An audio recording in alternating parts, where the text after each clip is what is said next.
ಈ ಪ್ರಶ್ನೆಗೆ ಉತ್ತರ ಕೊಡಬೇಕು ಅಂದರೆ ಮೊದಲನೇದಾಗಿ ನಾನು ಹುಟ್ಟು ಬೆಳೆದಿದ್ದು ಅಮೆರಿಕ ಆಗಿದ್ರು ಕೂಡ ನಾನು ರಾಜ್ಕುಮಾರ್ ಅವರ ಅಭಿನಯ ಮಾಡಿರೋ ಸಿನಿಮಾಗಳು ನೋಡ್ಕೊಂಡು ಬೆಳೆದಿರೋದು. ಅವರ ಒಂದು ಬಂಗಾರದ ಮನುಷ್ಯ ಆಗಿರ್ಬೋದು. ನಾನು ಕೂಡ ಏಕಪಾತ್ರ ಅಭಿನಯ ಚಿಕ್ಕ ವಯಸ್ಸಿನಿಂದನೂ ಕೂಡ 4-5 ವರ್ಷದ ಹುಡುಗ ಆಗಿದ್ದಾಗ ಬಬ್ರುವಾಹನ ಮಾಡಿ ಶಿವರಾಮ್ ಕಾರಂತವರ ಮುಂದೆ ನಾನು ಬಬ್ರುವಾಹನ ಮಾಡಿದ್ದೆ. ಬ್ರಹ್ಮನ ಮಗ, ಇದರಲ್ಲಿ ಭಕ್ತ ಪ್ರಹ್ಲಾದನು ಎಲ್ಲ ಕಡೆ ಇವತ್ತಿಗೂ ನನ್ನ ಪ್ರಹ್ಲಾದ್ ಅಂತ ಕರೀತಾರೆ ಎಷ್ಟೋ ಕಡೆ ಅಮೆರಿಕದಲ್ಲಿ. ಸೊ ಅವರ ಕಲಾ ಸೇವೆ, ಅವರ ಕಲಾ ಕೊಡುಗೆ, ಅವರು ಕರ್ನಾಟಕಕ್ಕೆ ಅವರು ಮಾಡಿರೋ ಒಂದು ಸಾಂಸ್ಕೃತಿಕ ಪ್ರಪಂಚ ಲೋಕಕ್ಕೆ ಕೊಟ್ಟಿರೋ ಕೊಡುಗೆ ಅಪಾರ. ಅದರ ಬಗ್ಗೆ ನಮ್ಮೆಲ್ಲರಿಗೂ ಬಹಳ ಅಭಿಮಾನ ಇದೆ, ಗೌರವ ಇದೆ. ಆದರೆ ಈ ಟ್ವೀಟು ಅವ್ರಿಗೆ ಸಂಬಂಧಪಟ್ಟಿದ್ದಲ್ಲ. ಈ ಟ್ವೀಟು ಸರ್ಕಾರದ ಯೋಜನೆ ನೀತಿಗಳು ಸಂಬಂಧಪಟ್ಟಂಗೆ. ನಾವು ಒಂದು ವ್ಯಕ್ತಿ, ಯಾಕಂದ್ರೆ ರಾಜ್ಕುಮಾರ್ ಅವರು ಒಬ್ಬರೇ ಅಲ್ಲ ಕರ್ನಾಟಕ ಕೊಡುಗೆ ಕೊಟ್ಟಿರೋದು. 20ನೇ ಶತಮಾನದ ಬಹಳ ಜನ ಇದೆ. ನಮ್ಮ ಶತಮಾನದ ಕವಿ ಕುವೆಂಪು ಅವರು, ನಾವೆಲ್ಲ ಅವರ ಅನುಯಾಯಿಗಳು. ಶಾಂತಿವೀರ್ ಗೋಪಾಲಗೌಡರು, professor B Nanjundaswamy, professor B Krishnappa ಅವರು, ಸಿನಿಮಾ ರಂಗದಲ್ಲೂ ಕೂಡ ಬಹಳ ಜನ. ವಿ ಸರೋಜಾದೇವಿ ಅವರು ಹೋದ ವರ್ಷ ತೀರ್ಕೊಂಡ್ರು, ಅವರ ಕೊಡುಗೆ, ಸಿದ್ದಲಿಂಗಯ್ಯನವರ ಕೊಡುಗೆ, ಬಹಳ ಜನ ಇದ್ದಾರೆ. ಸೊ ನಮಗೆ ಕೆಲವು ವ್ಯಕ್ತಿ, ಒಂದು ವ್ಯಕ್ತಿಗೆ ನಾವು ಒಂದು ರೀತಿ ಲ್ಯಾಂಡ್ ಗ್ರಾಂಟ್ ಕೊಟ್ಟೆವು. ಬೆಂಗಳೂರಿನಲ್ಲಿ 2.5 ಎಕರೆ ಪ್ರೈಮ್ ಲ್ಯಾಂಡ್ ಕೊಟ್ಟಾಗ ಸರ್ಕಾರದ ಯೋಚನೆ ಒಂದು ರೀತಿ ಅವರ ಒಂದು ಏನಾಗುತ್ತೆ ಅಂದ್ರೆ ಪರಿಣಾಮಗಳಿರುತ್ತೆ. ಅದರ ನಂತರ ವಿಷ್ಣುವರ್ಧನ್ ಅವರ ಅಭಿಮಾನಿಗಳು ನಮಗೂ ಬೇಕು ಅಂತಾರೆ, ಅವ್ರಿಗೆ ಇವರು ಕೊಟ್ಟ ಮೇಲೆ ಅವರು ಜಸ್ಟಿಫೈಡ್ ಆಗುತ್ತೆ. ಆ ಸಂಘರ್ಷ ಇವತ್ತು ನಡೀತಾ ಇದೆ. ಮತ್ತೆ ಅಂಬರೀಶ್ ಅವ್ರಿಗೂ ಕೋವಿಡ್ ಟೈಮ್ನಲ್ಲಿ ಅಲ್ಲೂ 1.25 ಎಕರೆ 2 ಎಕರೆ ಸಿಟಿ ಸೆಂಟರ್ ನಲ್ಲಿ ಕೊಡಬೇಕಾಗಿ ಬಂತು. ಅದು ಕೂಡ ಏನೇನು ವಿಚಾರಗಳು ಆಯ್ತು. ಆಮೇಲೆ ಎಷ್ಟು ಜನ ಅಂತ ಕೊಡಕ್ಕಾಗತ್ತೆ.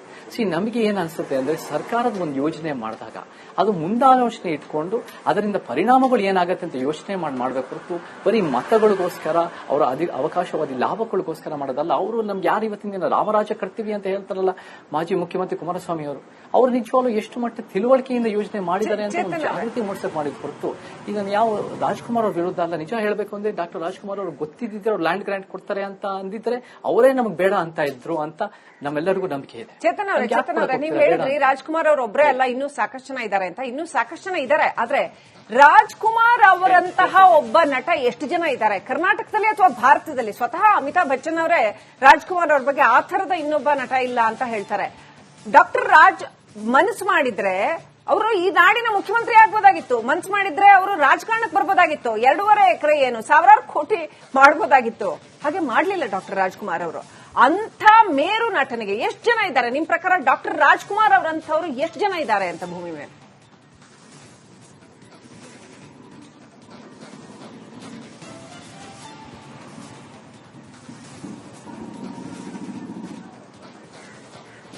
ನೋಡಿ, ಡಾಕ್ಟರ್ ರಾಜ್ಕುಮಾರ್ ಅವರ ಕೊಡುಗೆ ನಾನು ಅವೆಲ್ಲ ಹೇಳಿದ ಸಿನಿಮಾ ರಂಗದಲ್ಲಿ ಅಪಾರ ಇದೆ. ಆದ್ರೆ ನಾನು ಯಾವಾಗಲೂ ಹೇಳ್ತೀನಿ, ಒಬ್ಬ ಸಿನಿಮಾ ನಟನ ಒಂದು ಕೊಡುಗೆ ಎಷ್ಟು ಮಟ್ಟಿಗೆ ಇರುತ್ತೋ ಆ ಚೌಕಟ್ಟಿನಲ್ಲಿ ಮಾಡ್ತಾರೆ. ಅದು ನಿಜವಾಗ್ಲೂ ಸಿನಿಮಾ ರಂಗನ ಬೆಳೆಸೋದು, ಉಳಿಸೋದು, ದೊಡ್ಡ ಪ್ರಮಾಣದಲ್ಲಿ ತಗೊಂಡೋಗೋದು ನಿರ್ದೇಶಕರು. ಆದ್ರೆ ಸಿದ್ದಲಿಂಗಯ್ಯನವ್ರಿಗೆ ನಾವು ಕೊಟ್ಟಿದೀವ, ಪುಟ್ಟಣ್ಣ ಕಣಗಲ್ ನಾವು ಕೊಟ್ಟಿದೀವ, ಅನೇಕ ನಿರ್ದೇಶಕರು, ಶಂಕರನಾಗ್ ನಾವು ಕೊಟ್ಟಿದೀವ. ಹಾಗಿದ್ದಾಗ ಏನಾಗುತ್ತೆ, ಒಬ್ಬರು ಕೊಟ್ಟಾದ್ಮೇಲೆ ನಿರ್ಮಾಪಕರು, ಅನ್ನದಾತರು ಅಂತ ರಾಜ್ಕುಮಾರ್ ಅವರೇ ಹೇಳಿದ್ದಾರೆ. ಅನ್ನದಾತರಿಗೆ ಯಾರಿಗಾರು ನಾವು ಲ್ಯಾಂಡ್ ಗ್ರಾಂಟ್ ಕೊಟ್ಟಿದೀವ. ನಾವ್ ಎಷ್ಟು ಜನ ಅಂತ ಕೊಡಕ್ಕಾಗತ್ತೆ? ಇವಾಗ ಏನಾಗತ್ತೆ ಅಂದ್ರೆ ಒಂದು ಸರ್ಕಾರ ಒಂದು ಹೆಜ್ಜೆ ತಗೊಂಡಾಗ, ಇವಾಗ ರಾಜ್ಕುಮಾರ್ ಅವರು ಕೊಟ್ಟಾಗ ಏನಾಗತ್ತೆ ಅಂದ್ರೆ ಬೇರೆಯವರು ನಮಗೂ ಬೇಕು ಅಂತಾರೆ. ನಮಗೂ ಬೇಕು ಅಂದಾಗ ಸಂಘರ್ಷಗಳಾಗತ್ತೆ. ಸೊ ನಾವ್ ಹೆಂಗೆ ಕುಪ್ಪಳ್ಳಿನಲ್ಲಿ ಕುವೆಂಪು ಅವರಿಗೆ ಅವರ ಮನೆನೇ ಬಹಳ ಅದ್ಭುತವಾಗಿ ಮಾಡಿ ನಾವು ಆಗಾಗ ಹೋಗ್ತಾ ಇರ್ತೀವಿ ಅಲ್ಲಿ ತೀರ್ಥಹಳ್ಳಿ ಹತ್ರ. ಅದೇ ರೀತಿ ಗಾಜನೂರಿಗೂ ಹೋಗಿದ್ದೀನಿ ನಾನು. ಅಲ್ಲಿ ರಾಜ್ಕುಮಾರ್ ಹುಟ್ಟು ಬೆಳೆದಿರೋ ಜಾಗದಲ್ಲಿ ಅವ್ರ ಮನೆಗೂ ಹೋಗಿದ್ದೀವಿ. ಅಲ್ಲೂ ಒಂದು ರೀತಿ ಆ ಜಾಗದಲ್ಲಿ ಮಾಡಿದಿದ್ರೆ, ಆ ಜಾಗದಲ್ಲಿ ಯೋಚನೆ ಮಾಡಿ ಅಲ್ಲೂ ಕೂಡ ಒಂದು ಪುಣ್ಯ ಭೂಮಿ, ಒಂದು ಸ್ಮಾರಕ ಮಾಡಿದ್ರೆ ಬಹಳ ಒಂದು ಅರ್ಥಗರ್ಭಿತವಾಗಿರೋದು. ಆದ್ರೆ ನೀವು ಸಿಟಿ ಸೆಂಟರ್ ನಲ್ಲೇ ಪ್ರೈಮ್ ಲ್ಯಾಂಡ್ ಅಲ್ಲಿ ಕೊಟ್ಟಾಗ ಏನಾಗುತ್ತೆ ಅಂದ್ರೆ ಭೂಮಿ ಅನ್ನೋದು ಬಹಳ ದೊಡ್ಡ ಮಟ್ಟದ ಒಂದು ರೀತಿಯ ಫೈಟ್ ನಡೀತಾ ಇದೆ. ಭೂಮಿ ಬಹಳ ಕೆಲವರಿಗೆ ಬಹಳ ಭೂಮಿ ಇದೆ, ಬಹಳ ಜನರಿಗೆ ಏನೂ ಇಲ್ಲ.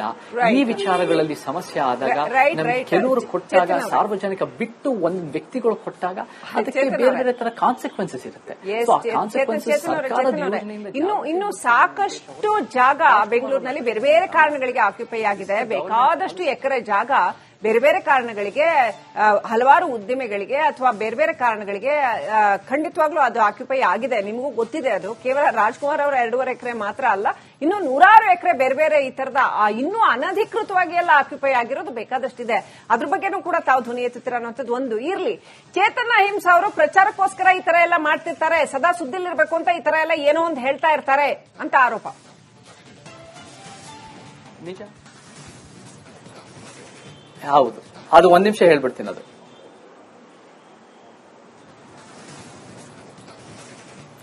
ಮೊದಲನೇದಾಗಿ ಹೇಳ್ತೀನಿ, ನಾನು ಕೂಡ ಬೇರೆ ಬೇರೆ ಉದ್ಯಮಿಗಳು ಕೊಟ್ಟಾಗ ಥ್ರೋ ಅವೇ ಪ್ರೈಸಸ್ ನಲ್ಲಿ ಬಹಳ ಒಂದು ಈ ರೀತಿ ಬೇರೆ ಬೇರೆ ಇಂಡಸ್ಟ್ರಿಯಲಿಸ್ಟ್ಗಳಿಗೆ, ಕಾರ್ಪೊರೇಟ್ IT ಸೆಕ್ಟರ್ಗಳಿಗೆ ಭೂಮಿ ಕೊಟ್ಟಾಗ ನಾನು ಯಾವಾಗಲೂ ಅದನ್ನು ಪ್ರಶ್ನೆ ಮಾಡಿದ್ದೇನೆ. ಬರೀ ಬೆಂಗಳೂರಿನಲ್ಲಿ ಅಷ್ಟೇ ಅಲ್ಲ, ಮೈಸೂರಿನಲ್ಲಾಗಿರ್ಬೋದು, ಬೇರೆ ಬೇರೆ ಕಡೆ ಈ ಫಾಕ್ಸ್ಕಾನ್ ಅನ್ನೋದು ಕೊಟ್ಟಾಗ, ಇಲ್ಲಿ ದೇವನಹಳ್ಳಿ ಹತ್ರ 300 ಎಕರೆ ಕೊಟ್ಟಾಗ ನೀವೇನು 300 ಎಕರೆ ಯಾಕೆ ಕೊಡ್ತಾ ಇದ್ದೀರಾ ಫಾಕ್ಸ್ಕಾನ್ ಕಂಪನಿಗೆ? ಅವರು ಕರ್ನಾಟಕದವ್ರನ್ನು ಎಂಪ್ಲಾಯ್ ಮಾಡಲ್ಲ, ಯಾರನ್ನು ಮಾಡ್ತಾರೆ. ನೀವು ಕಲ್ಯಾಣ ಕರ್ನಾಟಕ ಕೊಡಿ, ಕಿತ್ತೂರು ಕರ್ನಾಟಕ ಕೊಡಿ, ಬೇರೆ ಕಡೆ ಕೊಡಿ, ಆಮೇಲೆ ಅದಕ್ಕೆ ಮಾನದಂಡ ಹಾಕೊಡಿ ಅಂತ ನಾನು ಹೇಳಿದ್ದೀನಿ. ನೋಡಿ, ಇದೇನಂದ್ರೆ ಇದು ಒಂದು ಪಾಲಿಸಿ ಡಿಸಿಷನ್. ಭೂಮಿ ವಿಚಾರದಲ್ಲಿ ಬಹಳ ದೊಡ್ಡ ಪ್ರಮಾಣದಲ್ಲಿ ಸಂಘರ್ಷಗಳು ನಡೀತಾ ಇದೆ. ಇವತ್ತು ಭೂ ಮಾಲೀಕರು, ಭೂ ಮಾಫಿಯಾಗಳು, ಭೂಮಿ ಯಾರ ಕೈಯಲ್ಲಿರುತ್ತೋ ಅವರೇ ಆಳುವ ಶಕ್ತಿಗಳು, ಬೇರೆ ಇನ್ನೆಲ್ಲರಿಗೂ ಬದುಕಕ್ಕಾಗ್ತಾ ಇಲ್ಲ. ಈ ವಿಚಾರಗಳು ಒಂದು ಪರಿಗಣನೆ ತಗೋಬೇಕು ಸರ್ಕಾರ. ಮತ್ತೆ ಎರಡನೇದಾಗಿ ನೀವು ಪ್ರಚಾರಕ್ಕೋಸ್ಕರ ಅಲ್ಲ, ಇದು ವಿಚಾರಕ್ಕೋಸ್ಕರ. ನಾನು ಇವಾಗ 10 100 ಪೋಸ್ಟ್ಗಳು ಸಮಾಜದ ಸಮಸ್ಯೆಗಳು, ವಿಚಾರಗಳ ಬಗ್ಗೆ ನಾನು ಪೋಸ್ಟ್ ಮಾಡ್ತಾ ಇರ್ತೀನಿ. ಅದು ಯಾವುದು ಕೂಡ ಮೀಡಿಯಾದಲ್ಲೂ ಬರಲ್ಲ, ಅದು ಯಾವುದು ಕೂಡ ಜನರಿಗೂ ಎಲ್ಲೂ ಕಂಪ್ಲೇಂಟು ಹಾಕಲ್ಲ. ಎಲ್ಲೋ ಒಂದ್ ಕಡೆ ಅದು ಒಂದು ಎಮೋಷನಲ್ ಇಶ್ಯೂ ಆದಾಗ, ಇದು ರಾಜ್ಕುಮಾರ್ ಅವ್ರಿಗೆ ಹೇಳ್ಬಿಟ್ಟಿದ್ದಾನೆ, ಇದು ಎಮೋಷನಲ್ ಇಶ್ಯೂ ಅಂತ ನೋಡ್ತಾ ಇದ್ದಾರೆ. ಆ ದಿಕ್ಕಿನಲ್ಲಿ ನೋಡದೆ ಇದು ಒಂದು ವೈಚಾರಿಕವಾಗಿ, ಇದು ಸಮಾಜದ ದಿಕ್ಕಿನಲ್ಲಿ, ಇದು ಒಂದು ಬೌದ್ಧಿಕವಾಗಿ ನೀವು ಇಂಟೆಲೆಕ್ಚುಯಲ್ ಆಗಿ ವಿಮರ್ಶಾತ್ಮಕವಾಗಿ ನೋಡಿ ಹೊರತು ಇದು ಎಮೋಷನಲ್ ಆಗಿ ನೋಡೋದು ಬೇಡ. ನಾವೆಲ್ಲರೂ ಕೂಡ ಈ ರಾಜ್ಕುಮಾರ್ ಅಭಿಮಾನಿ ಸಂಘ ಅಂತ ಒಂದು ರೀತಿ ಒಂದು ಜೆಂಡಾ ಇಟ್ಕೊಂಡಿರೋ ಮಾತ್ರ ರಾಜ್ಕುಮಾರ್ ಅಭಿಮಾನಿಗಳಲ್ಲ. ನಾವೆಲ್ಲ ರಾಜ್ಕುಮಾರ್ ಅವರ ಒಂದು ಕಲೆಗೆ ಬಹಳ ದೊಡ್ಡ ಅಭಿಮಾನಿಗಳು, ಅವರ ಏಕಪಾತ್ರ ಅಭಿನಯ ಮಾಡ್ಕೊಂಡು ಬಂದಿರೋರು. ಬಟ್ ಹಾಗಿದ್ದಾಗ ಸರ್ಕಾರ ಮಾಡಿದ್ದಲ್ಲ ಸರಿ ಅಂತ ನಾವು ನೋಡಲ್ಲ. ನಾನು ಅವೆಲ್ಲ ಹೇಳಿದ್ರೆ ರಾಜ್ಕುಮಾರ್ ಅವರು ಬದುಕಿದ್ದಾಗ ಅವರೇ ಲ್ಯಾಂಡ್ ಗ್ರಾಂಟ್ ಅನ್ನು ರಿಜೆಕ್ಟ್ ಮಾಡಿರೋರು. ಅವ್ರಿಗೆ ಆ ಒಂದು ಸರಳವಾದ ಒಂದು ಕಾಳಜಿ ಇರೋ ಮನುಷ್ಯ. ಸೊ ಆ ದಿಕ್ಕಿನಲ್ಲಿ ಯೋಚನೆ ಮಾಡಬೇಕು ಹೊರತು ಅವಕಾಶವಾದಿ ಮತಗಳಿಗೋಸ್ಕರ ರಾಮರಾಜ್ಯ ಕಟ್ತೀವಿ ಅಂತ ಹೇಳೋ ರಾಜ್ಯ ಆಗಲ್ಲ. ಥ್ಯಾಂಕ್ ಯು ಚೇತನ್ ಅವರೇ. ಅವರ ಅಭಿಮಾನ ನಮ್ಗಿದೆ, ಅವರ ಕಲೆನ ಗೌರವಿಸ್ತೀವಿ, ಆದ್ರೆ ಅವ್ರನ್ನ ಗೌರವಿಸೋಕೆ ನಾವು ಭೂಮಿ ಕೊಡೋ ಅಂತದ್ದು ಅಗತ್ಯ ಇಲ್ಲ ಅಂತ ಚೇತನ್ ಅವರ ಮಾತು. ಈ ಪ್ರಶ್ನೆಗೆ ಉತ್ತರ ಕೊಡಬೇಕು ಅಂದ್ರೆ ಮೊದಲನೇದಾಗಿ ನಾನು ಹುಟ್ಟು ಬೆಳೆದಿದ್ದು ಅಮೆರಿಕ ಆಗಿದ್ರು ಕೂಡ ನಾನು ರಾಜ್ಕುಮಾರ್ ಅವರ ಅಭಿನಯ ಮಾಡಿರೋ ಸಿನಿಮಾಗಳು ನೋಡ್ಕೊಂಡು ಬೆಳೆದಿರೋದು. ಅವರ ಒಂದು ಬಂಗಾರದ ಮನುಷ್ಯ ಆಗಿರ್ಬೋದು. ನಾನು ಕೂಡ ಏಕಪಾತ್ರ ಅಭಿನಯ ಚಿಕ್ಕ ವಯಸ್ಸಿನಿಂದನೂ ಕೂಡ 4-5 ವರ್ಷದ ಹುಡುಗ ಆಗಿದ್ದಾಗ ಬಬ್ರುವಾಹನ ಮಾಡಿ ಶಿವರಾಮ್ ಕಾರಂತ್ ಅವರ ಮುಂದೆ ನಾನು ಬಬ್ರುವಾಹನ ಮಾಡಿದ್ದೆ. ಬ್ರಹ್ಮನ ಮಗ, ಇದರಲ್ಲಿ ಭಕ್ತ ಪ್ರಹ್ಲಾದನು ಎಲ್ಲ ಕಡೆ ಇವತ್ತಿಗೂ ನನ್ನ ಪ್ರಹ್ಲಾದ್ ಅಂತ ಕರೀತಾರೆ ಎಷ್ಟೋ ಕಡೆ ಅಮೆರಿಕದಲ್ಲಿ. ಸೊ ಅವರ ಕಲಾ ಸೇವೆ, ಅವರ ಕಲಾ ಕೊಡುಗೆ, ಅವರು ಕರ್ನಾಟಕಕ್ಕೆ ಅವರು ಮಾಡಿರೋ ಒಂದು ಸಾಂಸ್ಕೃತಿಕ ಪ್ರಪಂಚ ಲೋಕಕ್ಕೆ ಕೊಟ್ಟಿರೋ ಕೊಡುಗೆ ಅಪಾರ. ಅದರ ಬಗ್ಗೆ ನಮ್ಮೆಲ್ಲರಿಗೂ ಬಹಳ ಅಭಿಮಾನ ಇದೆ, ಗೌರವ ಇದೆ. ಆದರೆ ಈ ಟ್ವೀಟು ಅವ್ರಿಗೆ ಸಂಬಂಧಪಟ್ಟಿದ್ದಲ್ಲ. ಈ ಟ್ವೀಟು ಸರ್ಕಾರದ ಯೋಜನೆ ನೀತಿಗಳು ಸಂಬಂಧಪಟ್ಟಂಗೆ. ನಾವು ಒಂದು ವ್ಯಕ್ತಿ, ಯಾಕಂದ್ರೆ ರಾಜ್ಕುಮಾರ್ ಅವರು ಒಬ್ಬರೇ ಅಲ್ಲ ಕರ್ನಾಟಕ ಕೊಡುಗೆ ಕೊಟ್ಟಿರೋದು. 20ನೇ ಶತಮಾನದ ಬಹಳ ಜನ ಇದೆ. ನಮ್ಮ ಶತಮಾನದ ಕವಿ ಕುವೆಂಪು ಅವರು, ನಾವೆಲ್ಲ ಅವರ ಅನುಯಾಯಿಗಳು. ಶಾಂತಿವೀರ್ ಗೋಪಾಲಗೌಡರು, professor MD Nanjundaswamy, professor B Krishnappa ಅವರು, ಸಿನಿಮಾ ರಂಗದಲ್ಲೂ ಕೂಡ ಬಹಳ ಜನ. ವಿ ಸರೋಜಾದೇವಿ ಅವರು ಹೋದ ವರ್ಷ ತೀರ್ಕೊಂಡ್ರು, ಅವರ ಕೊಡುಗೆ, ಸಿದ್ದಲಿಂಗಯ್ಯನವರ ಕೊಡುಗೆ, ಬಹಳ ಜನ ಇದ್ದಾರೆ. ಸೊ ನಮಗೆ ಕೆಲವು ವ್ಯಕ್ತಿ, ಒಂದು ವ್ಯಕ್ತಿಗೆ ನಾವು ಒಂದು ರೀತಿ ಲ್ಯಾಂಡ್ ಗ್ರಾಂಟ್ ಕೊಟ್ಟೆವು. ಬೆಂಗಳೂರಿನಲ್ಲಿ 2.5 ಎಕರೆ ಪ್ರೈಮ್ ಲ್ಯಾಂಡ್ ಕೊಟ್ಟಾಗ ಸರ್ಕಾರದ ಯೋಚನೆ ಒಂದು ರೀತಿ ಅವರ ಒಂದು ಏನಾಗುತ್ತೆ ಅಂದ್ರೆ ಪರಿಣಾಮಗಳಿರುತ್ತೆ. ಅದರ ನಂತರ ವಿಷ್ಣುವರ್ಧನ್ ಅವರ ಅಭಿಮಾನಿಗಳು ನಮಗೂ ಬೇಕು ಅಂತಾರೆ, ಅವ್ರಿಗೆ ಇವರು ಕೊಟ್ಟ ಮೇಲೆ ಅವರು ಜಸ್ಟಿಫೈಡ್ ಆಗತ್ತೆ. ಆ ಸಂಘರ್ಷ ಇವತ್ತು ನಡೀತಾ ಇದೆ. ಮತ್ತೆ ಅಂಬರೀಶ್ ಅವ್ರಿಗೂ ಕೋವಿಡ್ ಟೈಮ್ನಲ್ಲಿ ಅಲ್ಲೂ 1.25 ಎಕರೆ 2 ಎಕರೆ ಸಿಟಿ ಸೆಂಟರ್ ನಲ್ಲಿ ಕೊಡಬೇಕಾಗಿ ಬಂತು. ಅದು ಕೂಡ ಏನೇನು ವಿಚಾರಗಳು ಆಯ್ತು. ಆಮೇಲೆ ಎಷ್ಟು ಜನ ಅಂತ ಕೊಡಕ್ಕಾಗತ್ತೆ. ನಮಗೆ ಏನ್ ಅನ್ಸುತ್ತೆ ಅಂದ್ರೆ ಸರ್ಕಾರದ ಒಂದು ಯೋಜನೆ ಮಾಡಿದಾಗ ಅದು ಮುಂದಾಲೋಚನೆ ಇಟ್ಕೊಂಡು ಅದರಿಂದ ಪರಿಣಾಮಗಳು ಏನಾಗತ್ತೆ ಅಂತ ಯೋಚನೆ ಮಾಡಬೇಕು ಹೊರತು ಬರೀ ಮತಗಳಿಗೋಸ್ಕರ, ಅವರ ಅವಕಾಶವಾದಿ ಲಾಭಗಳಿಗೋಸ್ಕರ ಮಾಡೋದಲ್ಲ. ಅವರು ನಮ್ಗೆ ಯಾರು ಇವತ್ತಿನ ದಿನ ರಾಮರಾಜ್ಯ ಕಟ್ತೀವಿ ಅಂತ ಹೇಳ್ತಾರಲ್ಲ ಮಾಜಿ ಮುಖ್ಯಮಂತ್ರಿ ಕುಮಾರಸ್ವಾಮಿ ಅವರು ನಿಜವಾಗ್ಲೂ ಎಷ್ಟು ಮಟ್ಟ ತಿಳುವಳಿಕೆಯಿಂದ ಯೋಜನೆ ಮಾಡಿದ್ದಾರೆ ಅಂತ ಒಂದು ಜಾಗೃತಿ ಮೂಡಿಸಕ್ ಮಾಡಿದ ಹೊರತು ಇದನ್ನು ಯಾವ ರಾಜ್ಕುಮಾರ್ ಅವ್ರ ವಿರುದ್ಧ ಅಲ್ಲ. ನಿಜ ಹೇಳಬೇಕು ಅಂದ್ರೆ ಡಾಕ್ಟರ್ ರಾಜ್ಕುಮಾರ್ ಅವರು ಗೊತ್ತಿದ್ದಿದ್ರೆ ಅವ್ರು ಲ್ಯಾಂಡ್ ಗ್ರಾಂಟ್ ಕೊಡ್ತಾರೆ ಅಂತ ಅಂದಿದ್ರೆ ಅವರೇ ನಮ್ಗೆ ಬೇಡ ಅಂತ ಇದ್ರು ಅಂತ ನಮ್ಮೆಲ್ಲರಿಗೂ ನಂಬಿಕೆ ಇದೆ. ಚೇತನ್ ಅವರೇ, ನೀವು ಹೇಳಿದ್ರಿ ರಾಜ್ಕುಮಾರ್ ಅವ್ರ ಒಬ್ಬರೇ ಅಲ್ಲ, ಇನ್ನೂ ಸಾಕಷ್ಟು ಜನ ಇದ್ದಾರೆ ಅಂತ. ಇನ್ನೂ ಸಾಕಷ್ಟು ಜನ ಇದ್ದಾರೆ, ಆದ್ರೆ ರಾಜ್ಕುಮಾರ್ ಅವರಂತಹ ಒಬ್ಬ ನಟ ಎಷ್ಟು ಜನ ಇದ್ದಾರೆ ಕರ್ನಾಟಕದಲ್ಲಿ ಅಥವಾ ಭಾರತದಲ್ಲಿ? ಸ್ವತಃ ಅಮಿತಾಬ್ ಬಚ್ಚನ್ ಅವರೇ ರಾಜ್ಕುಮಾರ್ ಅವ್ರ ಬಗ್ಗೆ ಆ ಥರದ ಇನ್ನೊಬ್ಬ ನಟ ಇಲ್ಲ ಅಂತ ಹೇಳ್ತಾರೆ. ಡಾಕ್ಟರ್ ರಾಜ್ ಮನಸ್ಸು ಮಾಡಿದ್ರೆ ಅವರು ಈ ನಾಡಿನ ಮುಖ್ಯಮಂತ್ರಿ ಆಗ್ಬೋದಾಗಿತ್ತು. ಮನ್ಸು ಮಾಡಿದ್ರೆ ಅವರು ರಾಜಕಾರಣಕ್ಕೆ ಬರ್ಬೋದಾಗಿತ್ತು. 2.5 ಎಕರೆ ಏನು 1000 ಕೋಟಿ ಮಾಡಬಹುದಾಗಿತ್ತು. ಹಾಗೆ ಮಾಡ್ಲಿಲ್ಲ ಡಾಕ್ಟರ್ ರಾಜ್ಕುಮಾರ್ ಅವರು. ಅಂಥ ಮೇರು ನಟನಿಗೆ ಎಷ್ಟು ಜನ ಇದ್ದಾರೆ ನಿಮ್ ಪ್ರಕಾರ? ಡಾಕ್ಟರ್ ರಾಜ್ಕುಮಾರ್ ಅವರಂತವ್ರು ಎಷ್ಟು ಜನ ಇದ್ದಾರೆ ಅಂತ ಭೂಮಿ ಮೇಲೆ?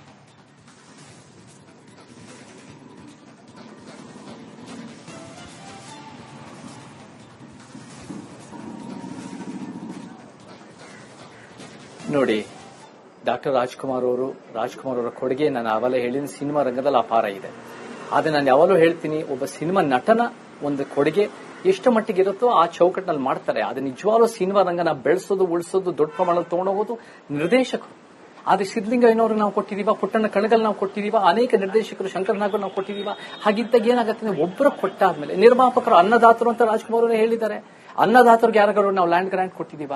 ನಾವ್ ಎಷ್ಟು ಜನ ಅಂತ ಕೊಡಕ್ಕಾಗತ್ತೆ. ಇವಾಗ ಏನಾಗತ್ತೆ ಅಂದ್ರೆ ಒಂದು ಸರ್ಕಾರ ಒಂದು ಹೆಜ್ಜೆ ತಗೊಂಡಾಗ, ಇವಾಗ ರಾಜ್ಕುಮಾರ್ ಅವರು ಕೊಟ್ಟಾಗ ಏನಾಗತ್ತೆ ಅಂದ್ರೆ ಬೇರೆಯವರು ನಮಗೂ ಬೇಕು ಅಂತಾರೆ. ನಮಗೂ ಬೇಕು ಅಂದಾಗ ಸಂಘರ್ಷಗಳಾಗತ್ತೆ. ನಾವ್ ಹೆಂಗೆ ಕುಪ್ಪಳ್ಳಿನಲ್ಲಿ ಕುವೆಂಪು ಅವರಿಗೆ ಅವರ ಮನೆನೇ ಬಹಳ ಅದ್ಭುತವಾಗಿ ಮಾಡಿ ನಾವು ಆಗಾಗ ಹೋಗ್ತಾ ಇರ್ತೀವಿ ಅಲ್ಲಿ ತೀರ್ಥಹಳ್ಳಿ ಹತ್ರ. ಅದೇ ರೀತಿ ಗಾಜನೂರಿಗೂ ಹೋಗಿದ್ದೀನಿ ನಾನು. ಅಲ್ಲಿ ರಾಜ್ಕುಮಾರ್ ಹುಟ್ಟು ಬೆಳೆದಿರೋ ಜಾಗದಲ್ಲಿ ಅವ್ರ ಮನೆಗೂ ಹೋಗಿದೀವಿ. ಅಲ್ಲೂ ಒಂದು ರೀತಿ ಆ ಜಾಗದಲ್ಲಿ ಮಾಡಿದಿದ್ರೆ, ಆ ಜಾಗದಲ್ಲಿ ಯೋಚನೆ ಮಾಡಿ ಅಲ್ಲೂ ಕೂಡ ಒಂದು ಪುಣ್ಯ ಭೂಮಿ, ಒಂದು ಸ್ಮಾರಕ ಮಾಡಿದ್ರೆ ಬಹಳ ಒಂದು ಅರ್ಥಗರ್ಭಿತವಾಗಿರೋದು. ಆದ್ರೆ ನೀವು ಸಿಟಿ ಸೆಂಟರ್ ನಲ್ಲೇ ಪ್ರೈಮ್ ಲ್ಯಾಂಡ್ ಅಲ್ಲಿ ಕೊಟ್ಟಾಗ ಏನಾಗುತ್ತೆ ಅಂದ್ರೆ ಭೂಮಿ ಅನ್ನೋದು ಬಹಳ ದೊಡ್ಡ ಮಟ್ಟದ ಒಂದು ರೀತಿಯ ಫೈಟ್ ನಡೀತಾ ಇದೆ. ಭೂಮಿ ಬಹಳ ಕೆಲವರಿಗೆ ಬಹಳ ಭೂಮಿ ಇದೆ, ಬಹಳ ಜನರಿಗೆ ಏನೂ ಇಲ್ಲ. ಈ ವಿಚಾರಗಳಲ್ಲಿ ಸಮಸ್ಯೆ ಆದಾಗ ನಮ್ಗೆ ಕೆಲವರು ಕೊಟ್ಟಾಗ, ಸಾರ್ವಜನಿಕ ಬಿಟ್ಟು ಒಂದು ವ್ಯಕ್ತಿಗಳು ಕೊಟ್ಟಾಗ ಅದಕ್ಕೆ ಬೇರೆ ಬೇರೆ ತರ ಕಾನ್ಸಿಕ್ವೆನ್ಸಸ್ ಇರುತ್ತೆ. ಇನ್ನು ಸಾಕಷ್ಟು ಜಾಗ ಬೆಂಗಳೂರಿನಲ್ಲಿ ಬೇರೆ ಬೇರೆ ಕಾರಣಗಳಿಗೆ ಆಕ್ಯುಪೈ ಆಗಿದೆ. ಬೇಕಾದಷ್ಟು ಎಕರೆ ಜಾಗ ಬೇರೆ ಬೇರೆ ಕಾರಣಗಳಿಗೆ, ಹಲವಾರು ಉದ್ದಿಮೆಗಳಿಗೆ ಅಥವಾ ಬೇರೆ ಬೇರೆ ಕಾರಣಗಳಿಗೆ ಖಂಡಿತವಾಗ್ಲೂ ಅದು ಆಕ್ಯುಪೈ ಆಗಿದೆ. ನಿಮಗೂ ಗೊತ್ತಿದೆ. ಅದು ಕೇವಲ ರಾಜ್ಕುಮಾರ್ ಅವರ 2.5 ಎಕರೆ ಮಾತ್ರ ಅಲ್ಲ, ಇನ್ನು 100 ಎಕರೆ ಬೇರೆ ಬೇರೆ ಈ ತರದ ಇನ್ನೂ ಅನಧಿಕೃತವಾಗಿ ಎಲ್ಲ ಆಕ್ಯುಪೈ ಆಗಿರೋದು ಬೇಕಾದಷ್ಟಿದೆ. ಅದ್ರ ಬಗ್ಗೆನೂ ಕೂಡ ತಾವು ಧ್ವನಿ ಎತ್ತುತ್ತೀರ ಅನ್ನೋಂಥದ್ದು ಒಂದು ಇರ್ಲಿ. ಚೇತನ್ ಅಹಿಂಸಾ ಅವರು ಪ್ರಚಾರಕ್ಕೋಸ್ಕರ ಈ ತರ ಎಲ್ಲ ಮಾಡ್ತಿರ್ತಾರೆ, ಸದಾ ಸುದ್ದಿಲಿರ್ಬೇಕು ಅಂತ ಈ ತರ ಎಲ್ಲ ಏನೋ ಒಂದು ಹೇಳ್ತಾ ಇರ್ತಾರೆ ಅಂತ ಆರೋಪ. ನಿಜ ಹೌದು, ಅದು ಒಂದ್ ನಿಮಿಷ ಹೇಳ್ಬಿಡ್ತೀನಿ. ಅದು